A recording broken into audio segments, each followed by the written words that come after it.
Great morning my dear friends, Bhupesh Anand. दोस्तों,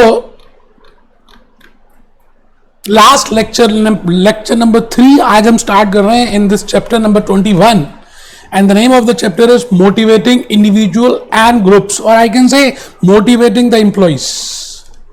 बड़े हमने लास्ट 2 लेक्चर्स में मोटिवेशन की बात की, इंपॉर्टेंस ऑफ मोटिवेशन की बात की, what are the factors why motivation is important and how we can calculate it, whether we can directly calculate it और with the help of some factors we can calculate it, and how it will be beneficial to an individual, to a group and to an organisation. This we have discuss in lecture number 1, but in lecture number 2 में we have discuss theories of motivation and I have told you there are 2 theories. बेटे एक तो हमने discuss की content theories, need theories, that these are the needs, these are the people as per Maslow, as per Herzberg, as per theory X and Y. और उसके basis पे we have decided that these are the things which can motivate. But बेटे आज जो lecture मैं start कर रहा हूं ना, lecture number 3, in the last lecture I have told you there are 2 types of theories. One is content and second category of the theory. Second category of the theory is process theory, जो psychology की बात करती है। तो मैं आज उसी को बताने वाला हूं। Great morning, motivating individuals and groups, lecture number 3। आज के लेक्चर में हमने ये डिस्कस करना है, जो मतलब रहेगा सब कुछ डिस्कस करना है। Process theory, room, explain and identify different types of intrinsic and extrinsic reward. बेटा बड़ा इंपॉर्टेंट है for your MCQs, that what I mean by intrinsic reward and what I mean by extrinsic reward and how reward system can be designed. बेटा best reward system क्या होना चाहिए so that it can motivate all the employees. तो basically I will be discussing with these 3 learning outcomes. तो पहला तो मैं theories of motivation discuss कर रहा हूं, process theory की बात कर रहा हूं, और process theory ये कहती है कि if you want to motivate any individual, अगर आप किसी employee को motivate करना चाहते हैं तो नीड थ्योरी कोई भी यूज नहीं करेगी। This theory Vroom has not given any list of the needs, that these are the needs of the human beings और of the employees. Fulfil these needs and you will be motivating it. No, nothing doing like that. So process theories में we will be discussing with Vroom that these are the processes. What is a psychology? क्या एक psychology है एक individual की, what he thinks in his mind, उसके mind में क्या चल रहा होता है, all that things we will be discussing. एक बार देखिए जरा, मैंने आपके लिए कुछ प्रिपेयर किया है। बेटा एक्सपेक्टेंसी थ्योरी, व्रूम थ्योरी को हम एक्सपेक्टेंसी थ्योरी भी बोलेंगे कि what are the expectations of that individual, because those expectations will help in motivating the individual. अब बेटा एक फॉर्मूला बनाया, हम उस फॉर्मूले को डिस्कस करते हैं। पहले थोड़ा सा देख ले, फिर इसके ऊपर दोबारा से आएंगे। That what actually the formula is, it means incentives, it means needs, it means the content, those are not important, because every individual has a goal and every individual runs on a particular psychology. उसको ये लगता है कि अगर मैं ये करूंगा तो क्या उसका गोल अचीव हो जाएगा, whether this process will help me in achieving goal. So on the basis of that, he will put the force. उसका फोर्स उसी के बेसिस पे आएगा, and we will see the formula. तो एक बार पहले लिखते हैं, Vroom believe that people only be motivated to do tasks if they are confident that the task will help them to reach their goals.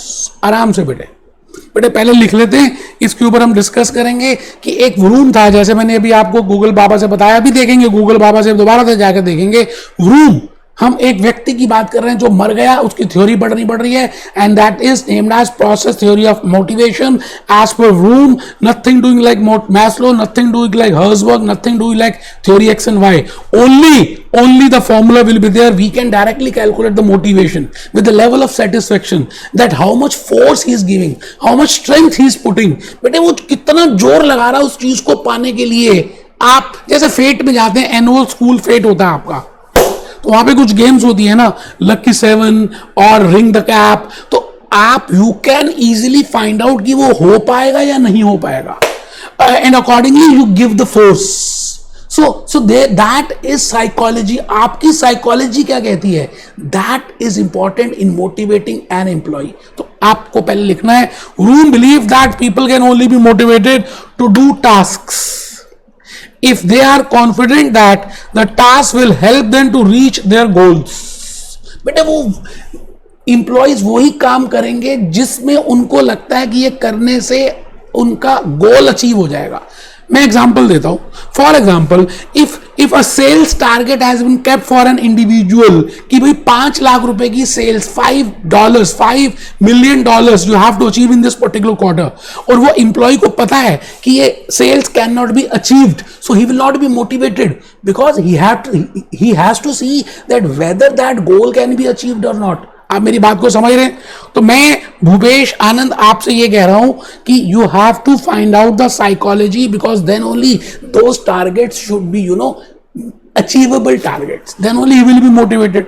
तो थोड़ी सी हिम्मत लगाएगा, जोर लगाएगा, फोर्स लगाएगा, स्ट्रेंथ लगाएगा. अगर वो ज्यादा स्ट्रेंथ लगाता है तो ज्यादा मोटिवेटेड है, लेस स्ट्रेंथ लगाता है तो लेस मोटिवेटेड है. अब हमें ये देखना है कि उस स्ट्रेंथ के लिए क्या फैक्टर्स इंपॉर्टेंट हैं जो व्रूम ने दिए. तो उसके लिए मैं नीचे आ गया हूं. सेकंड पॉइंट, मैंने एक एग्जांपल और लिखा कि एक प्राइस डिस्ट्रीब्यूशन सेरेमनी है या क्विज कंपटीशन है. अब उस क्विज में ज्योग्राफी के क्वेश्चंस पूछे जाएंगे और एक प्राइज है एक्स अमाउंट.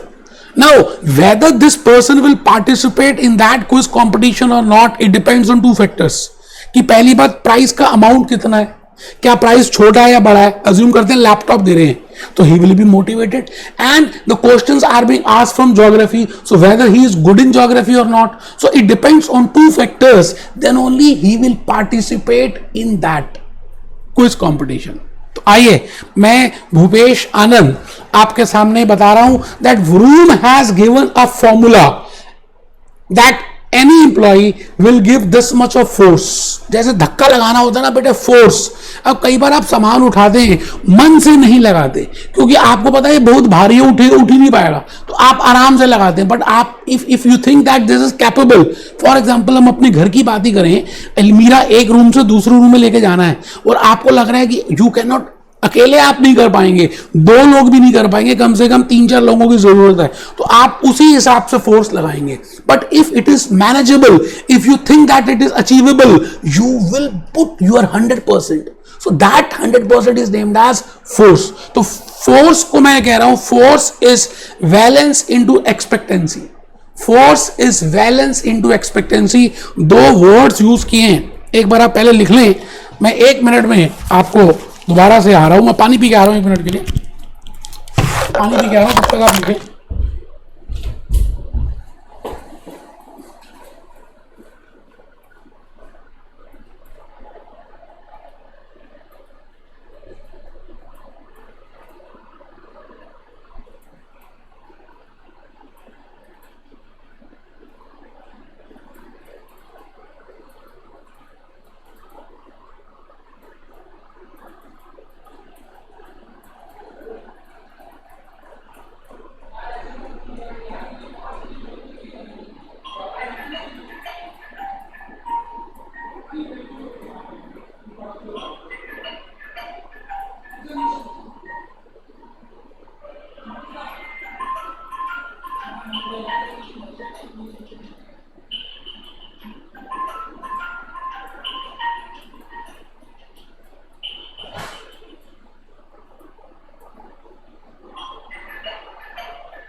बेटे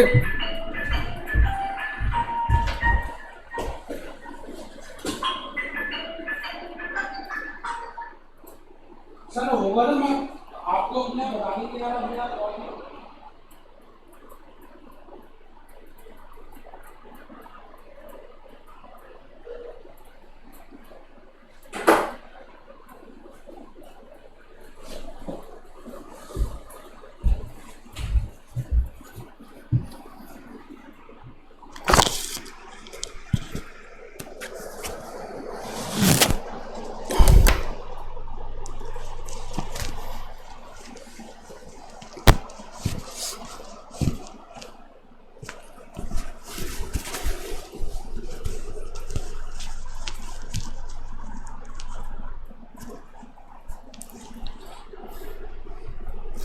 बेटा मैं आपको समय दे रहा हूं कि आप लिख लें, इसलिए मैं पानी पीने भी चला गया। Vroom theory formula. व्रूम एक व्यक्ति था जिसने बताया कि एक एम्प्लॉय अपना फोर्स इन दो रीजंस की वजह से इन दोनों का मल्टीप्लाई करके उसका फोर्स आएगा। तो फर्स्ट फैक्टर इज वैलेंस, जो आपको समझना है, और दूसरा फैक्टर है एक्सपेक्टेंसी। एक्सपेक्टेंसी का मतलब है कि क्या प्रोबेबिलिटी है कि उसको सक्सेस मिल जाएगी। जैसे मैंने अभी सेल्स के 5 लाख का टारगेट बताया, तो उसको लगता है यार 5 लाख अचीव ही नहीं हो सकती, तो his expectancy will be low, and when his probability of success will be low, he will not give so much force. It means if the force is more, it means he is more motivated, and if his force is less, it means he is less motivated. And force को calculate करने के लिए उसने दो variables का use किया, one is expectancy and second is valence. So force is the strength of the person's motivation. Valence is strength of an individual preference for an outcome. Valence is strength of an individual preference for an outcome. It means वो जो price था, suppose करते हैं वो 5,000 रुपए का होता, laptop नहीं होता, so he will not be motivated in that. It means जो आउटकम मिलेगा उस काम को करने के बाद, that is named as valence. And second point is whether he will be able to achieve that is expectation. तो अगर मैं वैलेंस को एक्सपेक्टेशन से गुणा कर दूं तो फोर्स आ जाएगा। आप लिखें जी valence is strength of an individual preference for outcome, expectancy is a probability of success, that how much is the probability that he can win in that quiz competition of geography in which he has to answer 50 questions. तो क्या probability है उसको बात करते हैं expectancy की। मैं आ गया जी नेक्स्ट पॉइंट में। तो दोस्तों theories of motivation में we have discussed two theories. One is content theory and second is expectation theory, process theory. When I say content theory, I mean need theory. When I say need theory, I mean the three: Maslow, Herzberg, theory X and theory Y. और बेटे मैंने आज जो बताई psychologically आपकी बताई कि आपके माइंड में क्या चल रहा है, आप कब ज्यादा फोर्स लगाएंगे, कब कम फोर्स लगाएंगे। इट मींस आपकी मोटिवेशन फोर्स से कैलकुलेट हो सकती है। तो ये तो बात हो गई थ्योरीज की। अब मैं लास्ट पहलू पे आ रहा हूं आज के लेक्चर के। And in this motivation what is the meaning of reward. Reward क्या है? जैसे आपके पेरेंट्स आपको कहते हैं कि आप ये करेंगे तो आपको ये मिलेगा।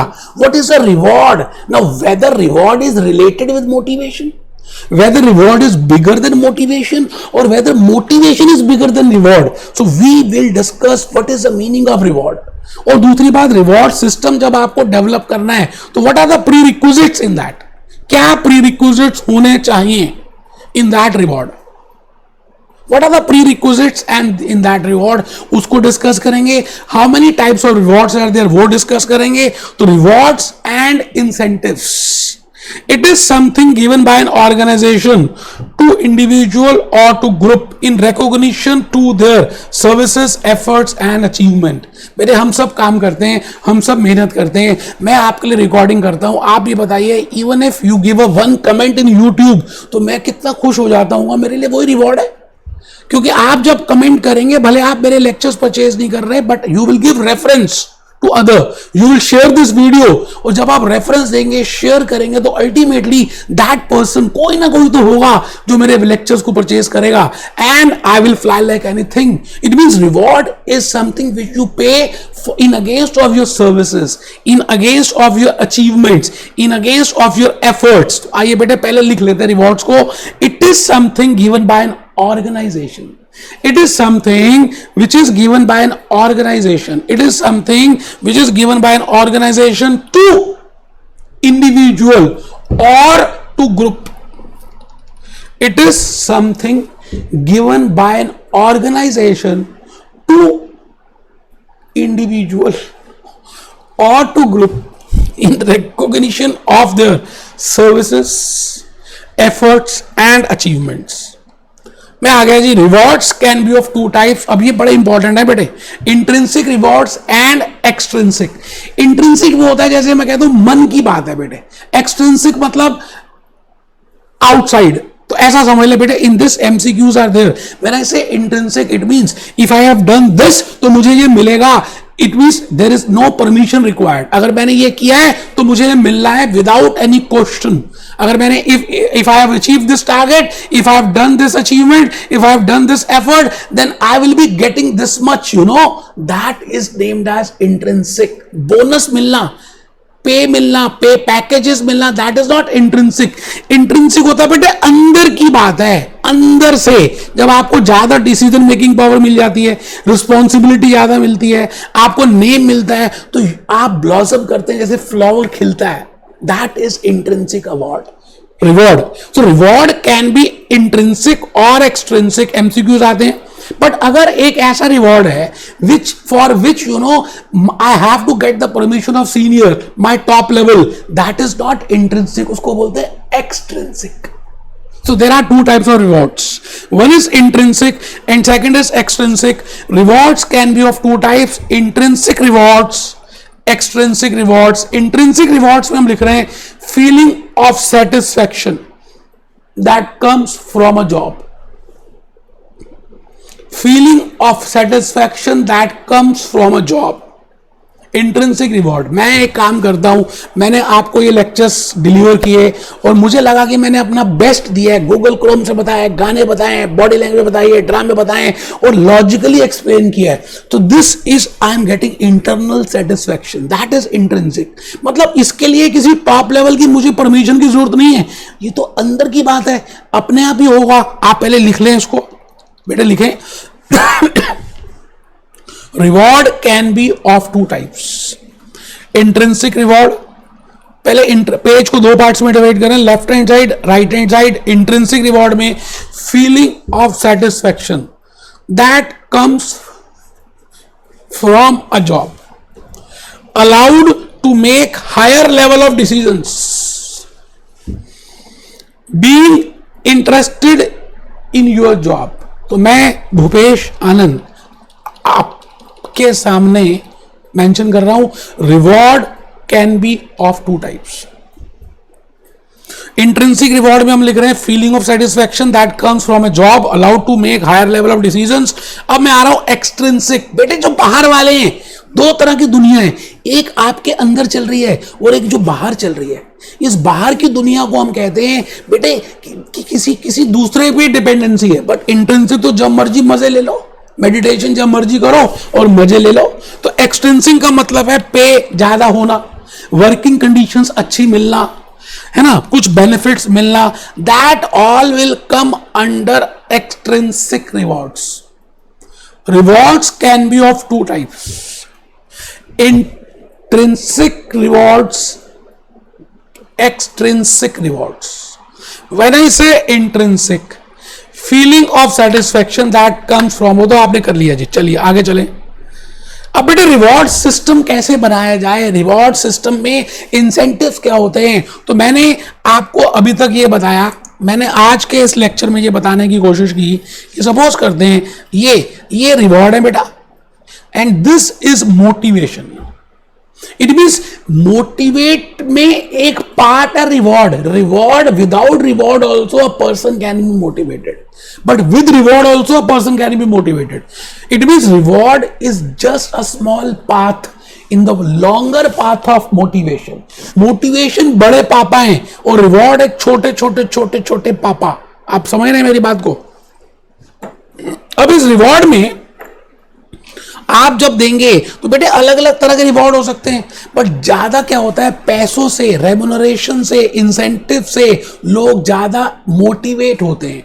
तो बेटे मैं अभी आपको यही बताने वाला हूं that in this reward how can be और what are the different types of incentives और what is this reward system. Reward system क्या होता है, हम कैसे इसको फॉर्मुलेट करते हैं, इंसेंटिव्स क्या होते हैं, इंसेंटिव स्कीम्स क्या हैं, आइए थोड़ा सा देख लें। बेटे बड़ा ही इंपॉर्टेंट कंसेप्ट इस समय मैं स्टार्ट कर रहा हूं, नाम है रिवॉर्ड सिस्टम। इंप्लॉइज में B rewarded in number of veg, but ना बाप बड़ा ना भैया, सबसे बड़ा रुपया, सबसे बड़ा रुपया। So employees will be more motivated towards remuneration. Most of the employees are interested in remuneration. तो चलिए जी, फर्स्ट पॉइंट मैं लिख रहा हूं, employees may be rewarded in number of wage. Employees may be rewarded in number of ways. Most of the employees are interested in remuneration. So the use of incentive schemes play a very important role. अब बेटा remuneration में उनको incentive scheme, क्योंकि remuneration से motivate होंगे तो हमें incentive schemes देनी चाहिए। How they will be feel motivated. That incentive schemes play a very important role. तो incentives क्या क्या होते हैं, किस तरह से होते हैं, टाइप्स क्या हैं, कैसे देते हैं, दैट वी विल डिस्कस। आइए, इंसेंटिव स्कीम्स कैन बी, बेटे एक तो हम टाइम के प्रोस्पेक्ट में भी देख सकते हैं, short run and long run, but I can also say that incentive can be given on 3 broad basis. बेटे एक तो परफॉर्मेंस रिलेटेड पे होती है, आपने एक टारगेट अचीव किया तो आपको इतनी पे मिलेगी, आपने ये किया तो ये मिलेगा, that is performance related pay. Second is bonus schemes, we will give you bonus, आपको ग्रुप्स में, आपके इंडिविजुअल को हम बोनस देंगे। And third is profit sharing, if you achieve this much profit और this much target then we will give you a share from profit. बेटे बड़ा easy है, मुश्किल है ही नहीं। मैं रिपीट कर रहा हूं, मैंने कहा हम कर रहे हैं रिवॉर्ड सिस्टम, कि रिवॉर्ड सिस्टम में क्या सबसे इंपॉर्टेंट रिवॉर्ड है due to which people, individuals, employees get motivated. So I told you remuneration is the most important reward with the help of which all people get motivated. Now within remuneration, मैं आपसे कह रहा हूं remuneration जो हम incentives दे रहे हैं, it can be on the basis of performance, bonuses दे सकते हैं, प्रॉफिट शेयरिंग दे सकते हैं। अब परफॉर्मेंस कैसे करेंगे बेटे, परफॉर्मेंस में एक होता है पीस वीक वर्क, कितने यूनिट्स बनाए उसके बेसिस में हम आपको, जितने ज्यादा यूनिट्स बनाओगे हम उतना ज्यादा आपको इंसेंटिव देंगे, that is peace based output. उसके बाद हम कहते हैं MBO, management by objective. If you have achieve this key target, हमने एक टारगेट रख दिया, अगर आपने वो टारगेट अचीव कर दिया तो we will give you this much amount along with pay. तो बेटे पॉइंट सिस्टम है, पहले आप लिख लें, मैं एक्सप्लेन करूंगा। An incentive can be given performance related pay, piece work, MBO, point system, commission, 4 है बेटा। बोनस स्कीम, प्रॉफिट शेयरिंग, मैंने नीचे लिखा है थोड़ा सा इनके बारे में। पीस वर्क तो सिंपल है, नंबर ऑफ यूनिट्स प्रोड्यूस्ड, जितने ज्यादा बनाएंगे more the output more will be reward. MBO, reward will be paid on top of salary if की रिसोर्सेस ऑफ की रिजल्ट्स आर अचीव्ड। आइए देखें थोड़ा सा गूगल बाबा क्या कह रहा है। गूगल बाबा को हम देख लें थोड़ा सा, मैंने क्या लिखा है गूगल बाबा में। बेटे ये तो हमने कर लिया रूम की थ्योरी, रिवॉर्ड्स। अभी now we have discussed that there are 2 types of rewards, one is intrinsic and second is extrinsic. Intrinsic जो होते हैं नॉन मॉनेटरी होते हैं, intrinsic are non monetary, intrinsic are non monetary, but extrinsic can be extrinsic can be monetary as well as non monetary, दोनों होते हैं बेटा। आइए हम आराम से देखें।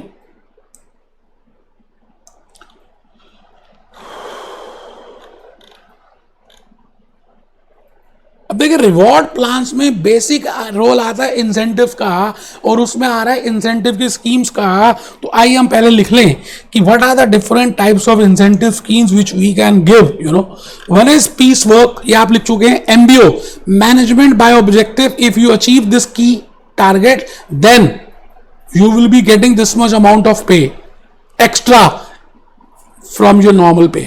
So rewards will be paid on the top of salary if key results are achieved. बेटे इसके बाद हमारे हैं कमीशन. अब जनरली कमीशन का जो वर्ड है ना, हम सेल्स फंक्शन के साथ रिलेट करते हैं कि अगर आपने इतनी सेल्स अचीव कर दी तो हम एडिशनल कमीशन देंगे आपको. तो this can be a motivation. All these are performance based. MBO is a performance based. Output piecework is a performance based. Commission is a performance based. Point system is a performance based. तो बेटे performance based में 4 सब parts हैं. Commission paid to sales, bonus schemes, bonus बेटा ऐसा होता है, ऐसा नहीं है कि हम एक ही बार देते हैं. It is generally given along with Diwali. तो बोनस को हम देते हैं. Bonus is a continuity effort. बेटा हम ग्रुप को भी बोनस देते हैं और उस ग्रुप में सभी मेंबर्स को मिलेगा. No, it can be a conflict, क्योंकि कुछ मेंबर्स अच्छा काम करते हैं तो उनको भी बोनस मिल रहा है और जो नहीं कर रहे हैं उनको भी बोनस मिल रहा है. वो हम अलग एस्पेक्ट देखेंगे. बट अभी हम ये डिस्कस कर रहे हैं what are the different types of incentives. So first is performance based incentives, second is bonus, third is profit sharing. You will give them the share from profit if they achieve this much of profit. तो बेटे आइए last point की तरफ चल रहे हैं. आज का लेक्चर बस कंप्लीट होने वाला है. बेटे pre requisites. Whenever you want to frame a reward system in your company, in your organization, what should be the prerequisites? ऐसा ना हो कि आप ऐसा स्कीम, ऐसा सिस्टम, ऐसा प्लान बनाएं कि it is preferable, it is motivate, it is positive for some employees and not good for other employees. बेटे the system should be transparent. The system should be available for all. आप बात समझ रहे हैं? तो prerequisites of effective reward system, fair and consistent for all employees. It should be fair and consistent. कुछ के लिए कुछ, कुछ के लिए कुछ, तो ultimately employees will not be motivated. So it should be fair and it should be consistent, sufficient to attract and retain employees. टुच्चू मुच्ची आपने रिवॉर्ड दे दिया तो उससे तो कोई अट्रैक्ट नहीं होने वाला. बेटे इसमें कुछ ना कुछ अच्छी चीज होगी. Then only they will be motivated and then only they will retain because they have to achieve that target. और बेटे जो भी रिवॉर्ड आप बना रहे हैं ना, it should be as per the legislation. जैसे in India we have a payment of bonus act. तो बेटे पेमेंट ऑफ बोनस एक्ट में उन्होंने कहा है कि इतना बोनस देना है. So you should give, reward as per that. It means your reward system, it means your reward plan should be as per the legislation. Comply with the regulation and reward progression and promotion. It means reward ऊपर जाना चाहिए. ऐसा नहीं कि फिर नीचे आ रहा है फिर ना. It should be always in the upward trend. Then only people will be motivated. So these are the prerequisites of a good reward. I have told you intrinsic reward, extrinsic reward. बेटे जो मैंने बताया ना, अगर आप ईमानदारी से इस लेक्चर को सुन लेते हैं या जो भी लेक्चर्स, जो भी चैप्टर्स को करते हैं, उसके बाद इफ यू ट्राई MCQs, इस बात का दावा है कि 70 to 80% तो फर्स्ट शॉट में हो जाएंगे. और जो 20% नहीं हुए, दोबारा से मेरा लेक्चर सुनो और फिर आप अपनी बुक को पढ़ो या कैप्लन या PVP, फिर उसको करो. 101% you can solve, remaining 20% also in second time. तो बेटे मेहनत तो करनी पड़ेगी. आप उम्मीद है आप नोट्स प्रिपेयर कर रहे हैं, बेटा रजिस्टर बना रहे हैं. आज हमने चैप्टर 21 भी कंप्लीट कर दिया. बेटे 4 ही तो चैप्टर्स रह गए. अब चैप्टर 22, चैप्टर 23, चैप्टर 24 और चैप्टर 25 बाय बाय हो जाएगी. Be happy, B jolly, B cheerful.